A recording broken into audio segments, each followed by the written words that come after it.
আপনি কি ওই মাকড়সার জাল দেখতে পাচ্ছেন? মাকড়সারা ভীষণ পরিশ্রম করে এটা তৈরি করে। নিজের শরীরের রস দিয়ে এই জাল বোনে। আপনি কি এটার উদ্দেশ্য জানেন? আসলে মাকড়সা এই জালে ছোট কীটপতঙ্গ ধরে তাদেরকে খাদ্যরূপে গ্রহণ করে। কিন্তু আপনি কি এই কথা জানেন যে একদিন মাকড়সা নিজেই নিজের জালে জড়িয়ে মৃত্যুবরণ করে থাকে? বলুন, কি করেন আপনি এই জাল দেখতে পেলেই মুছে ফেলেন এর অস্তিত্ব, তাই না? তেমনি অন্যদিকে পাখির বাসা। পাখিরাও ভীষণ পরিশ্রম করে এটা তৈরি করে। কিন্তু যদি পাখি একদিন এটা ছেড়ে চলে যায়, তাহলেও লোকে এটা নষ্ট করে দেয় না। কারণটা কি? এর কারণ হলো এর নির্মাণ জীবন সঞ্চারের জন্য করা হয়েছিল, নষ্ট করার জন্য নয়। তাই মনে রাখবেন, জীবনে আপনার পরিশ্রম যতই বেশি হোক না কেন, যদি আপনার লক্ষ্য শুভ না হয়, তাহলে আপনারও বিনাশ নিশ্চিত। তাই সৃজন করতেই থাকুন আর মুগ্ধ হয়ে বলুন, রাধা রাধা।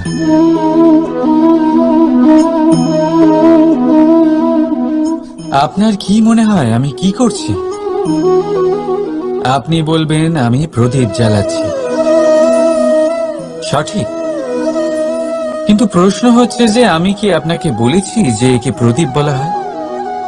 না। এই প্রদীপ কি নিজেই নিজের পরিচয় আপনাকে দিয়েছে? না। তাহলে আপনি কি করে জানলেন যে একে প্রদীপ বলা হয়? উত্তর হচ্ছে প্রকাশ, যে স্বয়ং জ্বলে অন্ধকারের মধ্যে সংসারকে পথ দেখায়, সেটাই প্রদীপ। যা নিরাশার মাঝে আশার আলো প্রদর্শন করে, সেটাই প্রদীপ। অপর দিকে আছে সাপ, যাকে না দেখেও তার ফনার আওয়াজ শুনেই লোকে ভয় পেয়ে যায়। তার মানে ব্যক্তির পরিচয় তার কর্মের দ্বারা পাওয়া যায়। তাই আপনার এটা বলার প্রয়োজন নেই যে আপনার পরিচয় কি। এটা আপনার কর্মই নিশ্চিত করবে যে লোকে আপনাকে প্রদীপ ভেবে ভালোবাসবে নাকি সাপ ভেবে ভীত হয়ে থাকবে। রাধা রাধা। সময় কত বিচিত্র হয়। সময় আমাদের পক্ষে থাকলে আমরা নিজেদের রাজা মনে করে নিই, আর সেই সময় যদি বিপক্ষে চলে যায়, তাহলে নিঃস্ব হতে সময় লাগে না। তাই মানুষের একটা অভ্যেস আছে, খারাপ সময়ের জন্য কিছু সঞ্চয় করা। আত্মীয়, বন্ধু খারাপ সময় পাশ থেকে সরে যায়। যশ, মান প্রতিকূল সময় চিরস্থায়ী হয় না। তাই মানুষ মনে করে অর্থ সঞ্চয় করাই শ্রেয়। অর্থের কোনো হৃদয় নেই যা সময়ের সাথে পরিবর্তিত হবে। সংসার বলে সর্বদা অর্থ সঞ্চয় করতে থাকুন। খারাপ সময় অবশ্যই কাজে লাগবে, কিন্তু আমি বলবো শুভ কর্ম করতে থাকুন, আনন্দে থাকুন, নিজের ওপর আর ঈশ্বরের ওপরে বিশ্বাস রাখুন। খারাপ সময় কখনো আসবেই না। রাধা রাধা। প্রকৃতি মানুষকে এক বিশেষ শক্তি দিয়েছে, অন্য জীবের থেকে বেশি শক্তি দিয়েছে। স্মরণ শক্তি। এই শক্তি মানুষকে অন্য জীবের থেকে ভিন্ন করে, ইতিহাস রচনা করার প্রেরণা দেয়, জ্ঞানকে বংশানুক্রমে এগিয়েও নিয়ে যায়। আর যারা ভুলে যান, অধিকাংশ সময় তারা উপহাস আর দয়ার পাত্র হয়ে যান। কিন্তু এটাই কি প্রকৃত রূপে সত্য? না। এই স্মরণ শক্তি মানুষের বিকাশে সব থেকে বড় বাধা হয়ে দাঁড়ায়। তার মনকে দূষিত করে দেয়। খারাপ অভিজ্ঞতা, কারোর করা বিশ্বাসঘাতকতা, কারোর কটাক্ষ বেশিরভাগ মানুষই ভুলতে পারেন না, আর তারপর প্রতিশোধ নিতে উদ্যত হন। প্রথমে সময় নষ্ট করেন প্রতিশোধের প্রস্তুতিতে, আর তারপর সময় নষ্ট করেন প্রতিশোধ নেওয়ার সুযোগ খুঁজতে। যদি সন্তুষ্টি পেতে চান, যদি জীবনে আনন্দ পেতে চান, তাহলে স্মরণ শক্তির সদ্ব্যবহার করুন। নিজের স্মরণ শক্তিকে চালনা করুন শুধুমাত্র ভালো কথা আর ভালো স্মৃতির দিকে। জীবনে আনন্দ পাবেন। রাধা রাধা। মানুষ নিজের পরিবারের জন্য কত কিছুই না করে, দিন রাত পরিশ্রম করতে থাকে যাতে তার পরিবারের প্রয়োজন পূরণের জন্য অর্থ রোজগার করতে পারে। কিন্তু শুধু অর্থ রোজগার করাটাই কি যথেষ্ট? আপনি বলবেন, হ্যাঁ নিশ্চয়ই, অর্থ দিয়ে সব কিছু পাওয়া যায়, বিদ্যা পাওয়া যায়, বাড়ি পাওয়া যায়, ওষুধ পাওয়া যায়, আর কত কিছুই না পাওয়া যায়। এই সব একটা পর্যায় পর্যন্ত সঠিক, কিন্তু একটু মন দিয়ে ভেবে দেখুন, যখন কোনো শিশু অসুস্থ হয়ে পড়ে তখন সে ওই তিক্ত ওষুধ কেন খেয়ে নেয়? এই জন্য কারণ ওর পিতা সেই ওষুধ অর্থ দিয়ে কিনেছে? না, বরং এই জন্য কারণ তার পিতা যে তার সামনে দাঁড়িয়ে, তার ওপরে তার বিশ্বাস আছে। বিশ্বাস আছে যে উনি তার কিচ্ছু হতে দেবেন না। এই বিশ্বাস, এই সংস্কার, এই শিক্ষা কখনো অর্থ দিয়ে পাওয়া যায় না। এটা পাওয়া যায় সেই সময় থেকে যা মাতা পিতা তাদের সন্তানের সাথে কাটিয়েছেন। তাই জীবনে অর্থ অবশ্যই উপার্জন করুন, কিন্তু নিজের পরিবারকেও সময় দিন, আনন্দ পাবেন। রাধা রাধা। বিরোধিতা এমন এক শব্দ যা শুনে আমরা সবাই ভয় পেতে থাকি। যদি কেউ আমাদের বিরোধিতা করে তা আমাদের সহ্য হয় না। আমরাও কারোর বিরোধিতা করে কোনো শত্রুতা করতে চাই না। এই ধরনের ভাবনা আমাদের মনে আসতেই থাকে।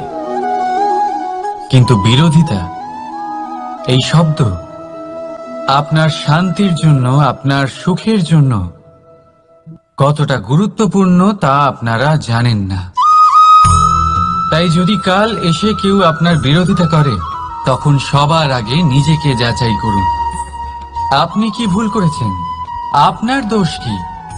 নিজের মধ্যে কি ত্রুটি আছে সেটা বোঝার চেষ্টা করুন, নিজেকে সংশোধন করার চেষ্টা করুন, তারপর দেখুন বিরোধিতার এই আগুন আপনাকে স্বর্ণ থেকে কুন্দন বানিয়ে তুলবে।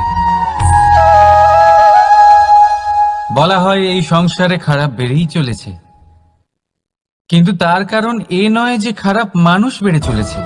তার কারণ হলো যে ভালো মানুষ, যাদের ভালো চিন্তা, ভালো বিচারধারা আছে, তারা খারাপের বিরোধিতা করতে পারে না। যদি আপনার সম্মুখে কোনো খারাপ কর্ম হয়, তাহলে তার বিরোধিতা করতে সংকোচ করবেন না, কারণ বিরোধিতার এই আগুন মন্দকে পিছুপা হতে অবশ্যই বাধ্য করে। রাধা রাধা। জীবনে আপনি এরকম মানুষও দেখবেন যারা এটা বলে, ভাবে, নিজেকেও বলে যে উনি সেই এমন ব্যক্তি যার মতো আমি হতে চাই। ঠিক আছে, কারোর থেকে প্রেরণা নেওয়াটা কোনো ভুল নয়, কিন্তু কখনো কখনো এই প্রেরণা গুরুত্বহীন হয়ে যায়, আর আমরা শুরু করে দিই সেই ব্যক্তিকে নকল করতে। এখানেই থেমে যায়। শত কোটি রঙের ফুল আছে, কিন্তু তারা কখনো একে অপরকে নকল করে না। নকল করে না তাদের রং, নকল করে না তাদের সুগন্ধ। সংসারে শত কোটি রঙের ফুল আছে, কিন্তু তারা কখনো একে অপরকে নকল করে না। নকল করে না তাদের রং, নকল করে না তাদের সুগন্ধ। তাহলে আমরা করি কেন? প্রতিটা ব্যক্তির মধ্যে কোনো না কোনো প্রতিভা অবশ্যই থাকে, যা ফুটিয়ে তোলার সঠিক সময়ও আমাদের কাছে থাকে। কিন্তু সেই মানুষ সেই প্রতিভা নির্মাণ করার পরিবর্তে সময় নষ্ট করে অন্য কারোর মতো হওয়ার জন্য, কাউকে নকল করার জন্য। এটা করবেন না। সময়কে ব্যবহার করুন নিজের অস্তিত্ব নির্মাণ করার জন্য। কারণ কারোর ছায়া হওয়ার থেকে ভালো আপনি কারোর জন্য প্রেরণা হয়ে উঠুন। রাধা রাধা। আমরা সকলে পাথুরে রাস্তা এড়িয়ে চলি, কারণ এই পথের পাথর আমাদের যাত্রা আরো কঠিন করে তোলে, আমাদের পা আহত করে দেয়। কিন্তু একটা গুরুত্বপূর্ণ কথা আমরা ভুলেই যাই, এই কঠিন পথই না শুধু আমাদেরকে নিজেদের দুর্বলতার সাথে পরিচয় করায়, বরং আমাদের শক্ত হওয়ার প্রেরণাও দিতে থাকে। সময়ের সাথে ঠিক এমনটাই হতে থাকে। সবাই ভালো সময়ের অপেক্ষা করতে থাকেন, ভালো সময়ের জন্য পরিশ্রম করেন, তার জন্যই চিন্তা করেন। কিন্তু ভুলে যান যে ভালো সময় বহুবার আমাদের বিবেক নষ্ট করে দেয়, সেখানেই খারাপ সময় আমাদের বুদ্ধিকে সঠিক পথে চালিত করে। রাধা রাধা। ঘোড়াকে যতই প্রশিক্ষণ প্রদান করুন, তার মুখে লাগাম তো পরাতেই হবে। একজন ভালো চালক সেই ঘোড়ার লাগাম মাঝে মাঝে টেনে ধরে, তাকে সঠিক পথে চালিত করতে, যাতে সেই ঘোড়া দিগ্ভ্রান্ত না হয়। এবার একটু ভাবুন, ঠিক এরকমই হয় আমাদের মন।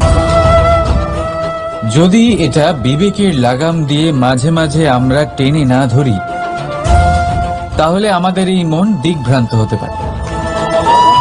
আর যদি আপনি আপনার লক্ষ্যে পৌঁছতে চান, তখন মনের এই লাগাম মাঝে মাঝে আপনাকে অবশ্যই টেনে ধরতে হবে। কারণ বিবেকের এই পথ প্রদর্শনই আপনাকে ভালোভাবে আপনার লক্ষ্যে পৌঁছে দেবে। মনে রাখবেন, আর আমার সাথে ভালোবেসে বলবেন, রাধা রাধা। আপনি কখনো জাঁতা কল দেখেছেন? তাতে গম পেষা হয়। গমকে এমন ভাবে পেষা হয় যাতে আমরা তা খেতে পারি, জীবিত থাকতে পারি। আর যদি আপনি মন দিয়ে দেখেন, তাহলে কলের নিচের অংশ কখনো ঘোরে না, শুধুমাত্র উপরের অংশই ঘোরে। আর তবেই তা গম পিষতে পারে, আর তবেই রুটি তৈরি হতে পারে। কিন্তু ভেবে দেখুন, যদি কলের দুটো অংশই ঘুরতে থাকে, তাহলে কি হবে? তা গম পেশার বদলে একে অপরকে পিষে নিজেদের অস্তিত্ব শেষ করে দেবে। তাই জীবনে কোনো কাজ যখন মন আর মস্তিষ্ক মিশিয়ে করা হয়, তখনই তা সম্পন্ন হয়। কিন্তু যখন বিষয় হলো ভক্তির, তখন মস্তিষ্কের যুক্তির মৌন থাকা প্রয়োজন। আর যখন বিষয় হলো কর্ম আর ন্যায়, তখন মনের আবেগের মৌন থাকা প্রয়োজন। তাই মন আর মস্তিষ্কের এই সম্মিলনে সতর্ক থাকবেন। একসাথে অবশ্যই চলবে, কিন্তু একে অপরের বাধা যেন না হয়ে দাঁড়ায়। রাধা রাধা। আমি একটা এমন শব্দ যার অনেকগুলি মানে হয়, যার আসল অর্থ হল অহং। যদি আপনি কথা বলেন সৃষ্টির নির্মাণ নিয়ে, তাহলে আমি ব্রহ্মদেব হয়ে সৃষ্টির নির্মাণ করবে। যদি আপনি কথা বলেন প্রলয়ের, তাহলে সেই আমি মহাদেব হয়ে বিনাশ করবে। এই আমি সঙ্গতিপূর্ণ, কিন্তু শুধু ততক্ষণ যতক্ষণ আপনি এটা সবার সাথে ভাগ করছেন। কিন্তু আমরা বহুবার এর মানে বুঝতে পারি না। এই অহংকে সীমিত করে দিই একটা ব্যক্তি অবধি, শুধু নিজে। আর তখনই জেগে ওঠে অহংকার, যাতে প্রাধান্য পায় শুধুমাত্র আমি, আমরা নয়। আর একজন ব্যক্তি একা না উৎপাদন করতে পারে আর না করতে পারে সৃজন। এবারে দেখুন, বৃষ্টির এক ফোঁটা, তারও অস্তিত্ব আছে, কিন্তু তা ধরিত্রীতে পড়লেই সমাপ্ত হয়ে যায়। কিন্তু যখন ফোঁটাগুলি একসাথে পড়ে তখন শুরু হয় বর্ষা, আর তখনই তৈরি হয় ধারা। রাধা রাধা। বলুন, কি দেখতে পাচ্ছেন আপনি? আমার হাতের এই সাদা বস্ত্র, নাকি এতে লেগে থাকা এই কালো দাগ? এবারে সত্যি কথা বলতে কি, আপনার নজর সবার আগে এই কালো দাগের ওপরে গেছে। ঠিক আছে, এমনই তো হয়। ভীষণ কম মানুষ থাকেন যারা ভাবেন কোনো ব্যক্তি ভীষণ পরিশ্রম করে এই বস্ত্র ধুয়েছেন, এটা শুকিয়েছেন। বেশিরভাগ মানুষের নজর যায় এই দাগের ওপরে, ভাবেন যে এটা কি করে লাগলো। কিছুটা এরকমই হয় আমাদের ব্যক্তিত্বের সাথে। আমাদের শুভ কর্মের ওপরে আমাদের একটা খারাপ কর্ম ভারী মনে হয়। এবারে ভাবুন, যদি আমি চন্দ্রের কথা বলি, তাহলে তার শীতল আলো দেখার পূর্বে তার কলঙ্ক লক্ষ্য করেন, সেই চাঁদে লেগে থাকা কালো দাগ দেখে নেন। সেই জন্যই বিশেষ করে যারা শুধুমাত্র শুভ চিন্তা করেন আর উপকারী কর্ম যারা করেন, তাদের আমি বলবো সাবধানে থাকবেন। কারণ আপনার একটা খারাপ কর্ম চিরকালের জন্য উদাহরণ হয়ে দাঁড়াবে। রাধা রাধা। সাফল্য। যদি আপনাকে জীবনে সাফল্য পেতে হয়, তাহলে আপনি একাধিক মানুষ পাবেন যারা একাধিক উপায় বলবে আপনাকে সাফল্য পাওয়ার। দীর্ঘ সময় ধরে পরিশ্রম, চেষ্টা, নির্ধারণ, নিষ্ঠা এই বিষয়ে ভাষণ দিতে থাকবেন। একাধিক রকমের উদাহরণ আপনার সামনে তুলে ধরবেন। কিন্তু আমার এটা মনে হয়, আমরা কেন সেই বিষয়ে কথা বলি না যা মানুষকে অসফল করে তোলে? শুধু দুটো ব্যাপার অসফল হওয়া নিশ্চিত করে। শুধু দুই ধরনের মানুষ বেশিরভাগ অসফল হন। প্রথম তারা যারা ভাবে অনেক কিছু কিন্তু কিছুই করে না। আর দ্বিতীয় তারা যারা অনেক কিছু করতে থাকে কিন্তু ভাবনা চিন্তা না করে। ভাবনা আর কর্ম, এদের মাঝে সামঞ্জস্য রাখা খুব জরুরি। যদি এটা থাকে, তাহলে জীবনে কখনো অসফল হবেন না। রাধা রাধা। আপনি অনেককে এই কথা নিশ্চয়ই বলতে শুনেছেন, এই ব্যক্তির দৃষ্টিতে দম্ভ আছে, এই ব্যক্তির চোখের ওপর অহংকারের পর্দা পড়ে আছে, ইত্যাদি ইত্যাদি। চলুন, আমি আপনাকে একটা প্রশ্ন করছি। আপনি দেখেন কি দিয়ে? দৃষ্টি দিয়ে নাকি দৃষ্টিভঙ্গির সাহায্যে? ভাবুন। চিন্তায় পড়ে গেলেন নিশ্চয়ই। দৃষ্টি যে কোনো বস্তুর বা যে কোনো মানুষের শুধু বাইরের রূপটা দেখায়, যেখানে দৃষ্টিভঙ্গি আপনাকে সোজা আসল পরিচয়ের সাথে সাক্ষাৎ করায়। উদাহরণ হিসেবে চন্দ্র। চন্দ্র আমরা সবাই দেখেছি। বহু মানুষ আছেন যাদের চন্দ্র অত্যন্ত সুন্দর লাগে।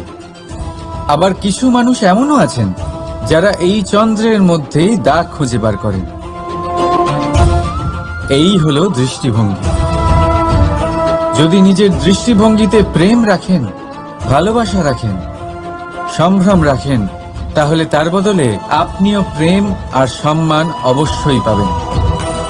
এবারে দেখুন, যে জল দিয়ে ঈশ্বরের মূর্তি ধোয়া হয় তাকে চরণামৃত বলা হয়। এটার কারণ দৃষ্টিভঙ্গি। এখন আপনি পাথরকে ভগবান ভেবে পুজো করবেন, নাকি ভগবানকে পাথর ভেবে পরিত্যাগ করবেন? সিদ্ধান্ত আপনার, কিন্তু এই সিদ্ধান্ত নির্ভর করে আপনার দৃষ্টিভঙ্গির ওপর। তাই নিজের দৃষ্টিভঙ্গি শুভ রাখুন, নিজের দৃষ্টিভঙ্গিতে ভালোবাসা রাখুন, আর আনন্দে বলুন রাধা রাধা। আপনি কি ওই মাকড়সার জাল দেখতে পাচ্ছেন? মাকড়সারা ভীষণ পরিশ্রম করে এটা তৈরি করে। নিজের শরীরের রস দিয়ে এই জাল বোনে। আপনি কি এটার উদ্দেশ্য জানেন? আসলে মাকড়সা এই জালে ছোট কীটপতঙ্গ ধরে তাদেরকে খাদ্যরূপে গ্রহণ করে। কিন্তু আপনি কি এই কথা জানেন যে একদিন মাকড়সা নিজেই নিজের জালে জড়িয়ে মৃত্যুবরণ করে থাকে? বলুন, কি করেন আপনি এই জাল দেখতে পেলে? দেখতে পেলেই মুছে ফেলেন এর অস্তিত্ব, তাই না? তেমনি অন্যদিকে পাখির বাসা। পাখিরাও ভীষণ পরিশ্রম করে এটা তৈরি করে। কিন্তু যদি পাখি একদিন এটা ছেড়ে চলে যায়, তাহলেও লোকে এটা নষ্ট করে দেয় না।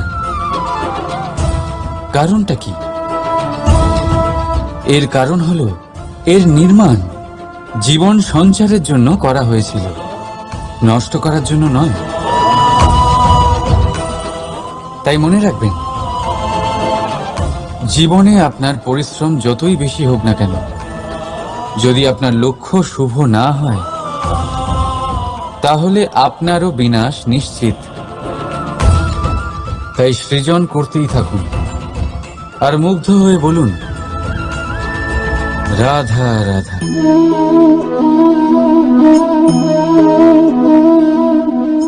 আপনার কি মনে হয় আমি কি করছি?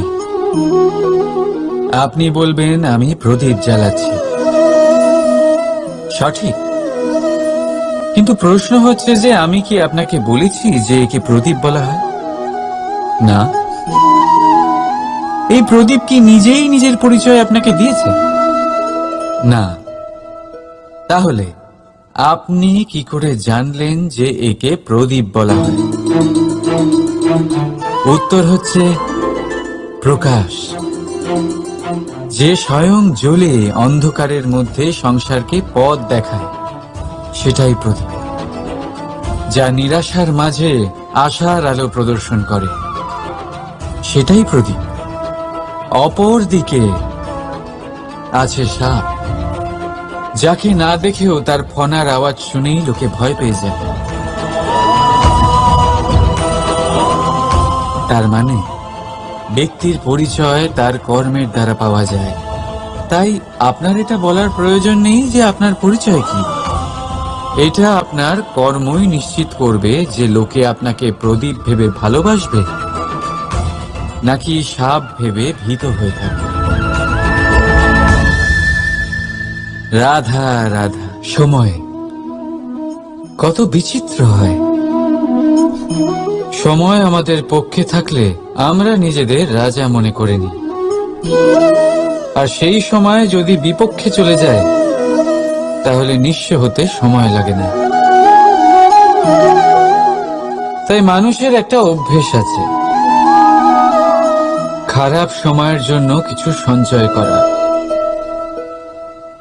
আত্মীয়, বন্ধু খারাপ সময় পাশ থেকে সরে যায়।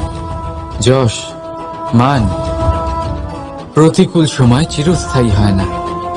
তাই মানুষ মনে করে অর্থ সঞ্চয় করাই শ্রেয়। অর্থের কোনো হৃদয় নেই যা সময়ের সাথে পরিবর্তিত হবে। সংসার বলে সর্বদা অর্থ সঞ্চয় করতে থাকুন। খারাপ সময় অবশ্যই কাজে লাগবে, কিন্তু আমি বলবো শুভ কর্ম করতে থাকুন, আনন্দে থাকুন, নিজের ওপর আর ঈশ্বরের ওপরে বিশ্বাস রাখুন। খারাপ সময় কখনো আসবেই না। রাধা রাধা। প্রকৃতি মানুষকে এক বিশেষ শক্তি দিয়েছে, অন্য জীবের থেকে বেশি শক্তি দিয়েছে, স্মরণ শক্তি। এই শক্তি মানুষকে অন্য জীবের থেকে ভিন্ন করে, ইতিহাস রচনা করার প্রেরণা দেয়, জ্ঞানকে বংশানুক্রমে এগিয়েও নিয়ে যায়। আর যারা ভুলে যান, অধিকাংশ সময় তারা উপহাস আর দয়ার পাত্র হয়ে যান। কিন্তু এটাই কি প্রকৃত রূপে সত্য? না।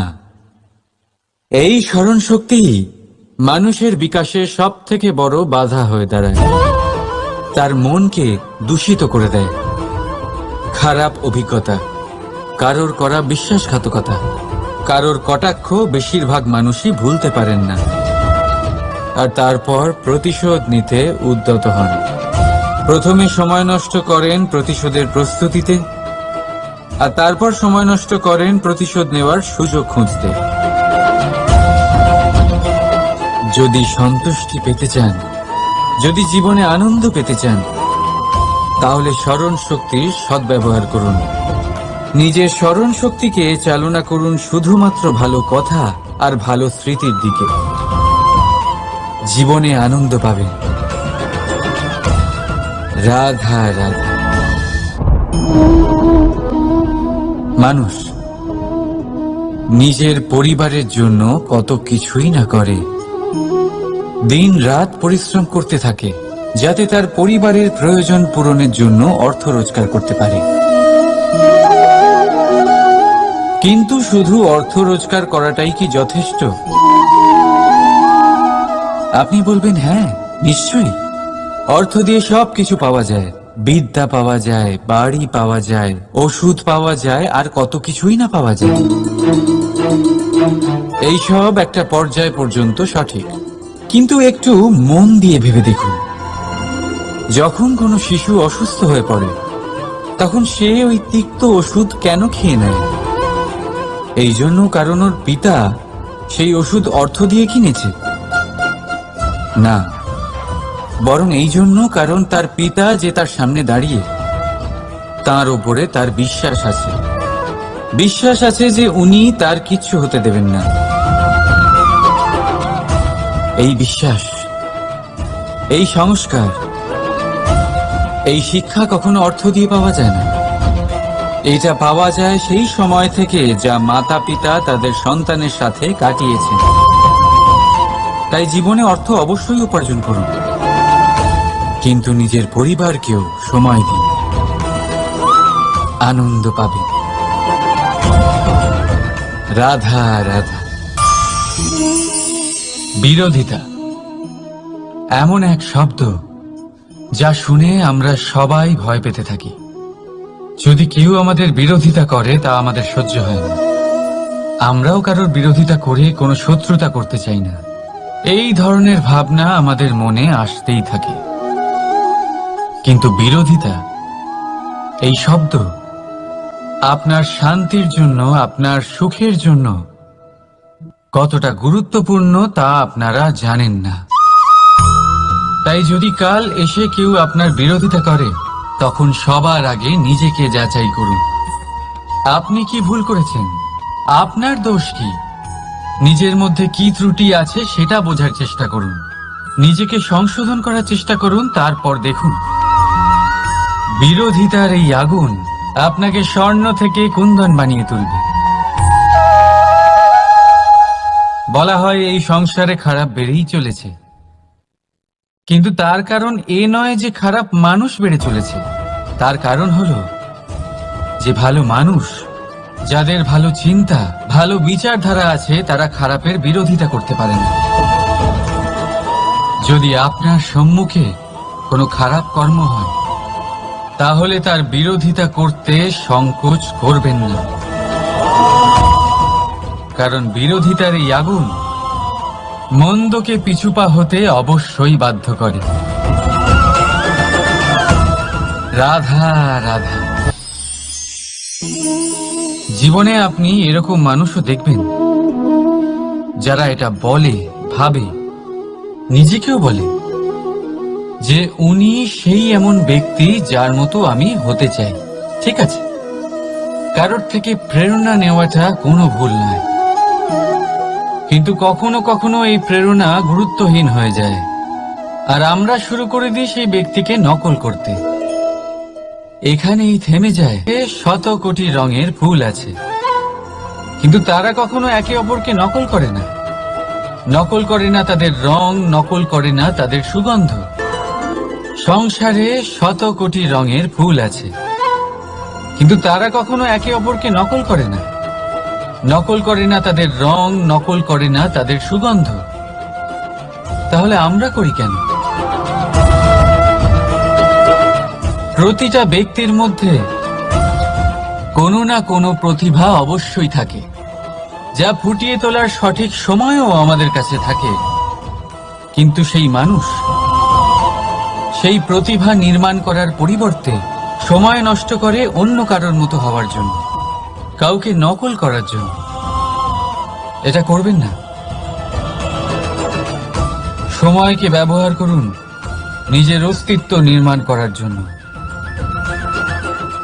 কারণ কারোর ছায়া হওয়ার থেকে ভালো আপনি কারোর জন্য প্রেরণা হয়ে উঠুন।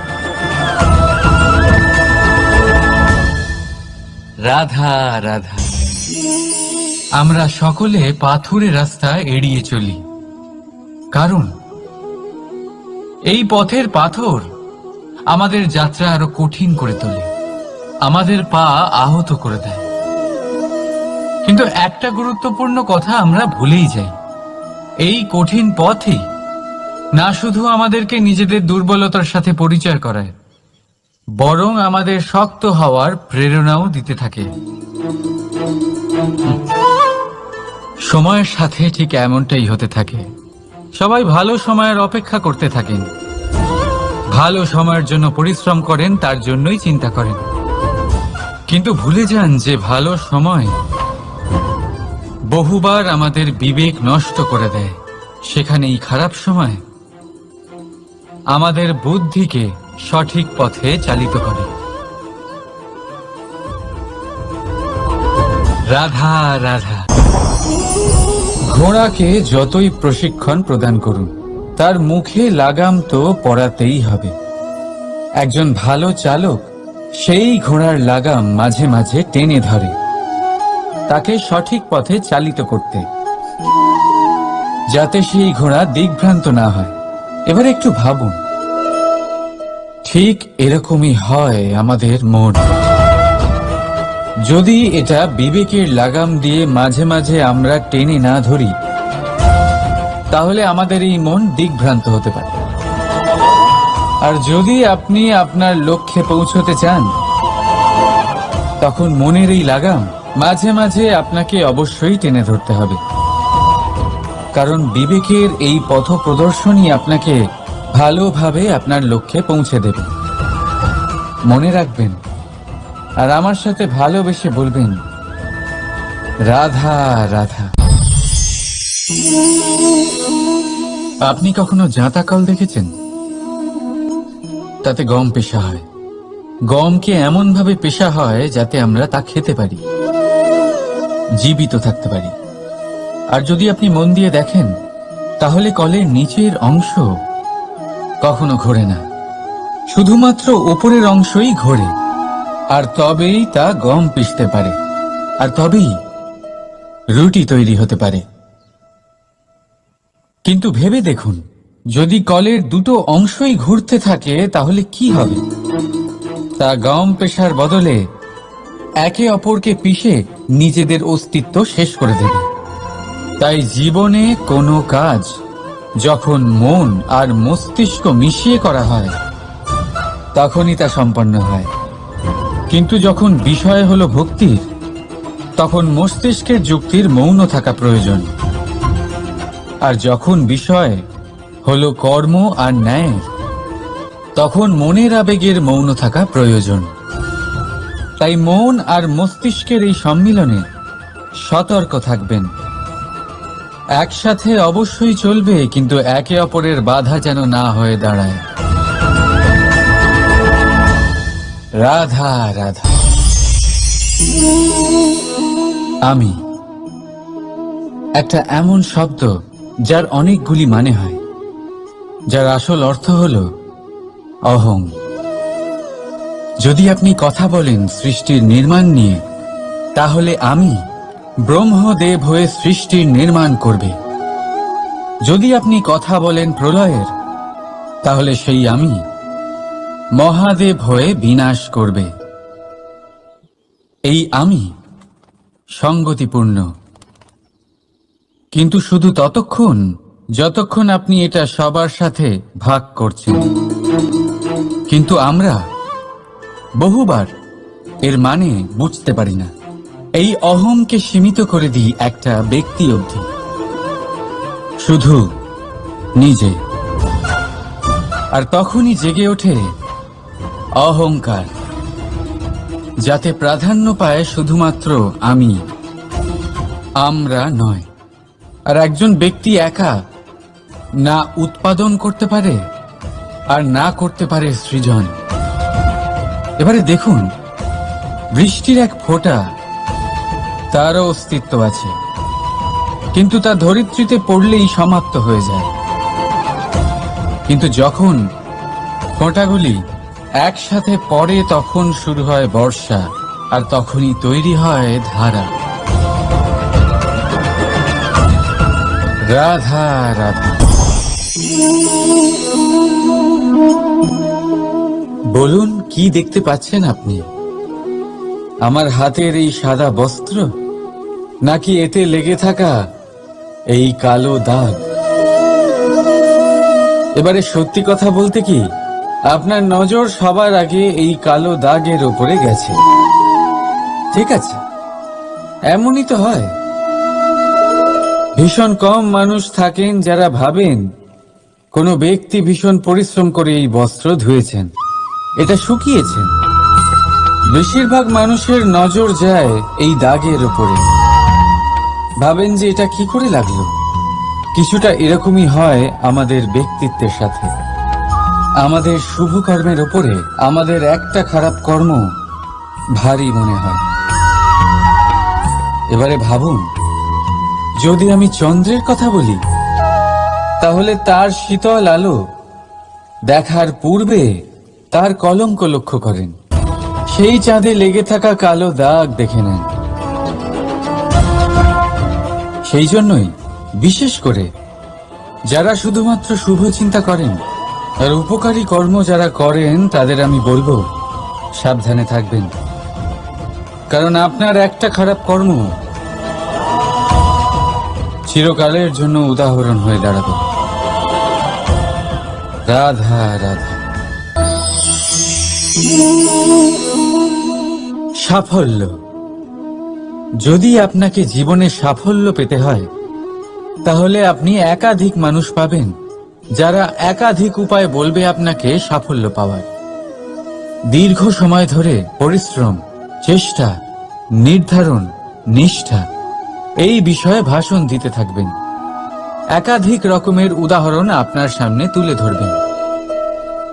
কিন্তু আমার এটা মনে হয়, আমরা কেন সেই বিষয়ে কথা বলি না যা মানুষকে অসফল করে তোলে? শুধু দুটো ব্যাপার অসফল হওয়া নিশ্চিত করে। শুধু দুই ধরনের মানুষ বেশিরভাগ অসফল হন। প্রথম তারা যারা ভাবে অনেক কিছু কিন্তু কিছুই করে না। আর দ্বিতীয় তারা যারা অনেক কিছু করতে থাকে কিন্তু ভাবনা চিন্তা না করে। ভাবনা আর কর্ম, এদের মাঝে সামঞ্জস্য রাখা খুব জরুরি। যদি এটা থাকে, তাহলে জীবনে কখনো অসফল হবেন না। রাধা রাধা।